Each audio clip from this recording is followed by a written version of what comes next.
O que aconteceria se eu te dissesse que, até agora, você só viveu uma fração do que realmente é?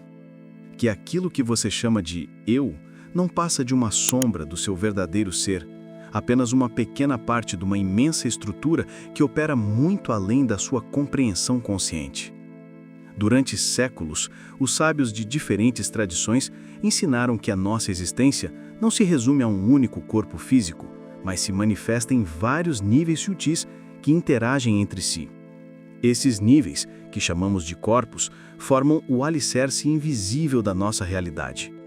Eles moldam não apenas como pensamos e sentimos, mas também como nos relacionamos com o mundo, com os outros e com nós mesmos. Esses corpos sutis não são apenas metáforas espirituais, mas camadas reais de energia que sustentam e influenciam a sua vida cotidiana. O corpo físico, por exemplo, é apenas a superfície visível, o ponto mais denso de toda essa rede complexa. Atrás dele, porém, existem estruturas invisíveis que guardam suas memórias, emoções e até as marcas de experiências que você nem sequer se lembra conscientemente. Quando algo acontece em sua vida, seja um trauma, um medo ou um desejo intenso, esse impacto não fica restrito apenas ao corpo físico. Ele reverbera através dessas camadas energéticas, moldando seus padrões de comportamento e até mesmo o seu destino. O corpo emocional, por exemplo, é o campo onde nascem e se movimentam suas emoções. Ele é como um oceano invisível que reage a cada pensamento, a cada experiência e a cada energia que você encontra. Muitas vezes, esse corpo é dominado por ondas descontroladas, carregando você de alegria, tristeza, raiva ou medo. E quando essas emoções não são compreendidas ou integradas, elas deixam marcas profundas que se repetem em ciclos. É por isso que muitas pessoas sentem que vivem as mesmas situações de novo, como se estivessem presas a um padrão invisível que se alimenta de dentro para fora. Acima dele está o corpo mental, o espaço onde seus pensamentos se formam, se organizam e se repetem. Esse corpo é como uma rede vibratória que define a qualidade das ideias que você atrai e a forma como interpreta a realidade. Mas há um detalhe: grande parte dos pensamentos que você acredita serem seus, na verdade não são. Eles vêm de memórias herdadas, de condicionamentos sociais, de padrões familiares e até de energias coletivas que circulam ao seu redor. É como se você fosse uma antena, captando transmissões o tempo todo. E quando não há consciência, essas vozes se confundem com a sua verdadeira identidade, criando um eu limitado e frágil. E além do corpo mental, encontramos o corpo espiritual, a dimensão mais elevada da sua existência. É nele que reside a essência do seu ser, a centelha eterna que conecta você ao divino, ao todo, à fonte de onde tudo se origina. Esse corpo não é afetado pelo tempo, não carrega feridas e não se perde em ilusões. Ele é a bússola silenciosa que, mesmo em meio ao caos da mente e das emoções, sempre aponta para o seu verdadeiro norte. Quando você se conecta a essa dimensão, percebe que não está separado de nada, que a vida não é uma luta constante, mas uma dança de consciência em expansão. É aqui que você entende que nunca esteve sozinho, porque sempre foi parte do todo. Mas o que acontece quando esses corpos não estão alinhados? Quando o físico, o emocional, o mental e o espiritual entram em desarmonia? Surge a sensação de vazio, de desconexão, de estar perdido no mundo. Você sente que vive, mas não sabe por quê. Trabalha, mas não encontra propósito. Ama, mas teme perder. Sonha, mas não acredita que é capaz de realizar. Essa fragmentação cria brechas por onde entram o medo, a insegurança e a angústia. E é justamente aí que muitas pessoas passam a buscar fora de si respostas que só podem ser encontradas dentro. Sem perceber, tornam-se prisioneiras de seus próprios corpos sutis, esquecendo que a chave para a libertação está em integrá-los, em fazê-los vibrarem como uma única sinfonia. Os antigos mestres sempre disseram que a verdadeira evolução espiritual não está em rejeitar o corpo físico, em negar as emoções ou em silenciar a mente à força, mas em compreender cada camada e colocá-las em harmonia. O corpo físico é o templo, o emocional é o rio que o alimenta, o mental é o arquiteto que constrói os caminhos, e o espiritual é a chama que ilumina tudo. Quando cada parte cumpre seu papel, você se sente inteiro, livre e desperto. Mas quando uma dessas partes domina ou enfraquece as outras, nasce o desequilíbrio, e esse desequilíbrio é a raiz da maioria dos sofrimentos humanos. Agora, ao trazer o foco para a modernidade, percebemos que o medo mudou de forma, mas não de essência. Não é mais o rugido de um leão na selva ou a aproximação de um predador, mas se manifesta como uma ansiedade constante pelo futuro, insegurança financeira, medo de julgamento, medo de não se encaixar, de falhar ou de não ter sucesso. Apesar de suas formas modernas, o núcleo do medo continua o mesmo: o medo de perder o controle, de desaparecer, de não ser suficiente. É essa percepção que torna essencial a reflexão espiritual contemporânea.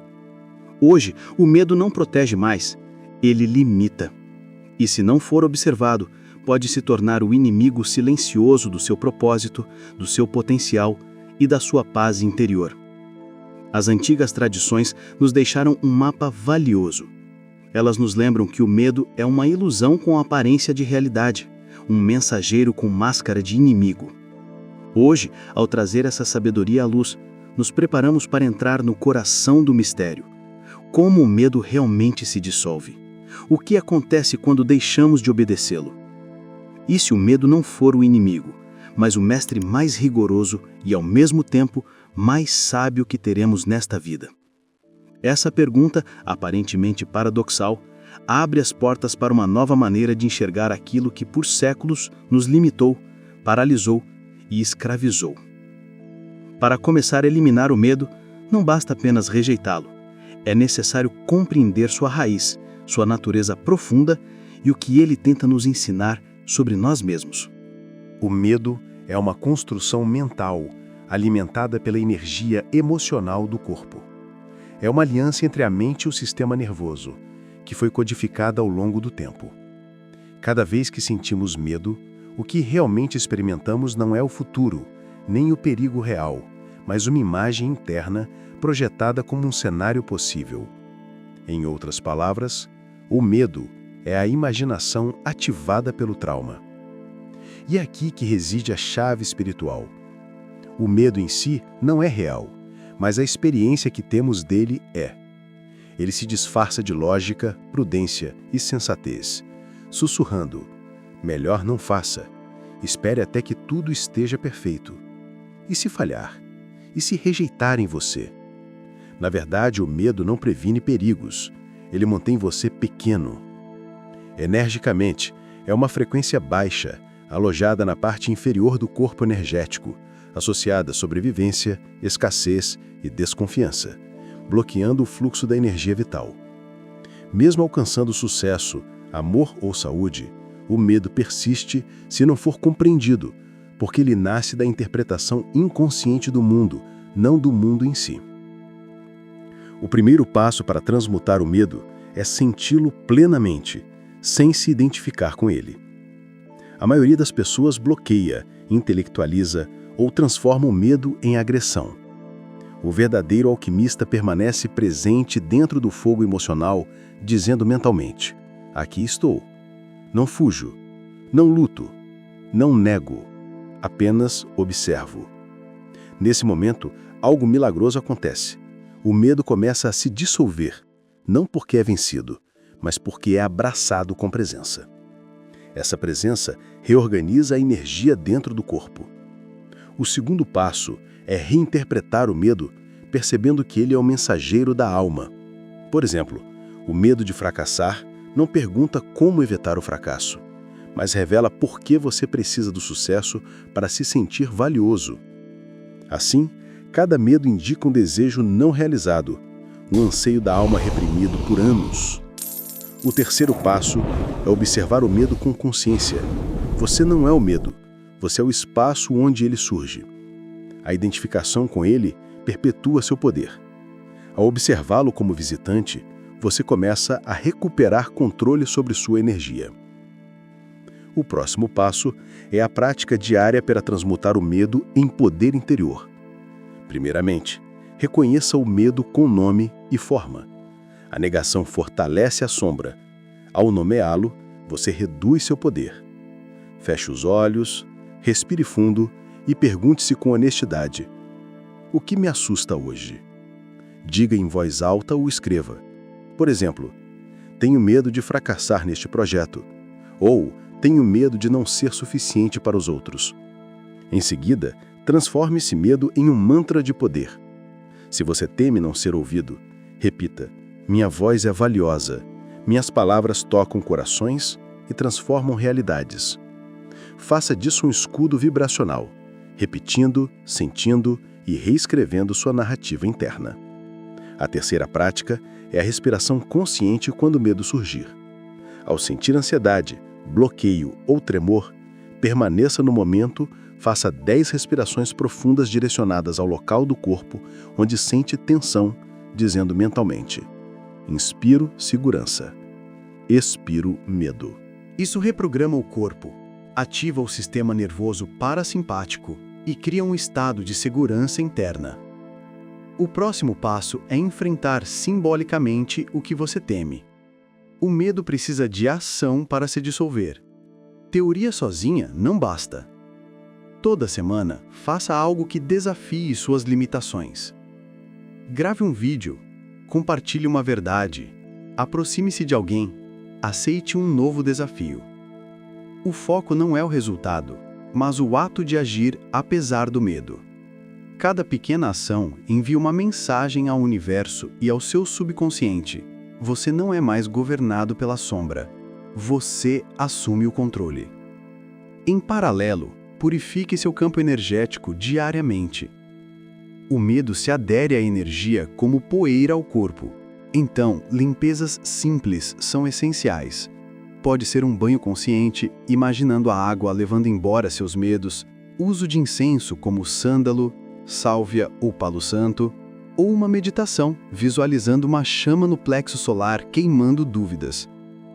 Esses atos fortalecem sua vibração, mantendo você firme quando surgirem turbulências. O próximo passo é cultivar ambientes onde o medo não cresça. O medo se multiplica em ambientes tóxicos, negativos, sobrecarregados ou controladores ou saturados de informações que drenam sua energia. Observe seus círculos sociais, seu consumo de redes e seus hábitos mentais.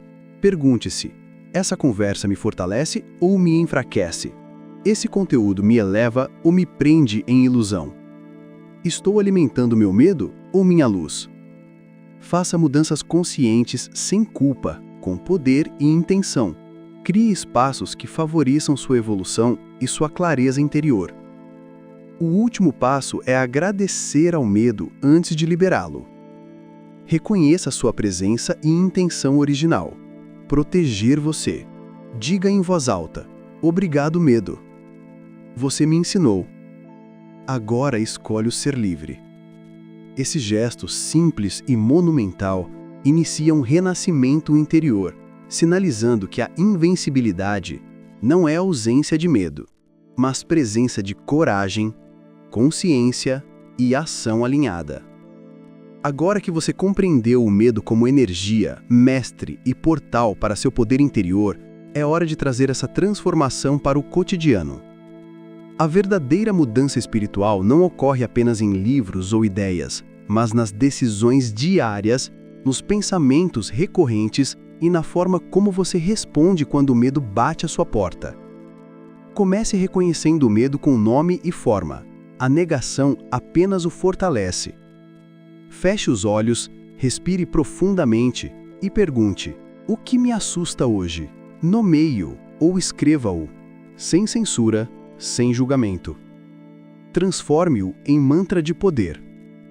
Por exemplo, se tem medo de não ser ouvido, diga: minha voz é valiosa, minhas palavras transformam realidades. Respire com presença quando o medo se ativar, usando respiração consciente. Inspire: eu sou presença. Expire: eu libero este medo.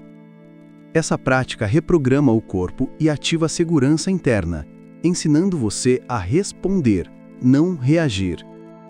O próximo passo é enfrentar o medo de forma simbólica. O medo precisa de ação para se dissolver. Ele não desaparece apenas com reflexão. Toda semana, faça algo que desafie sua zona de conforto. Grave um vídeo, compartilhe uma verdade pessoal, aproxime-se de alguém, aceite um novo desafio. O resultado não é o mais importante, o que importa é o ato de agir apesar do medo. Cada pequena ação envia uma mensagem ao universo e ao seu subconsciente de que você não é mais governado pela sombra. Você passa a conduzir sua própria vida. Paralelamente, purifique seu campo energético diariamente, porque o medo se adere à energia como poeira ao corpo. Meditação, duchas conscientes, visualização da água ou do fogo interno limpando suas dúvidas, uso de incensos como sândalo, sálvia ou palo santo, todas essas práticas elevam sua vibração, fortalecem sua estabilidade interna e criam um escudo natural contra influências externas que poderiam reativar antigos medos. O próximo passo é cultivar ambientes onde o medo não prospere. O medo se multiplica em contextos tóxicos, negativos, sobrecarregados ou controladores. Observe seus círculos sociais, seu consumo de redes sociais e seus hábitos mentais. Pergunte-se: essa conversa me fortalece ou me enfraquece? Esse conteúdo me eleva ou me hipnotiza? Estou alimentando meu medo ou minha luz? Faça mudanças conscientes sem culpa, com poder e intenção. Crie espaços que favoreçam sua evolução e sua clareza interior. O último passo é agradecer ao medo antes de liberá-lo.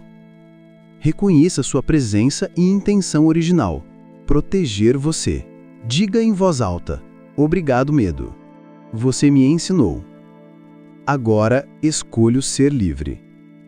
Esse gesto simples e monumental inicia um renascimento interior, sinalizando que a invencibilidade não é ausência de medo, mas presença de coragem, consciência e ação alinhada. Ao aplicar essas práticas, você transforma o medo em aliado, mestre e portal para o seu poder interior, despertando o verdadeiro potencial da sua alma.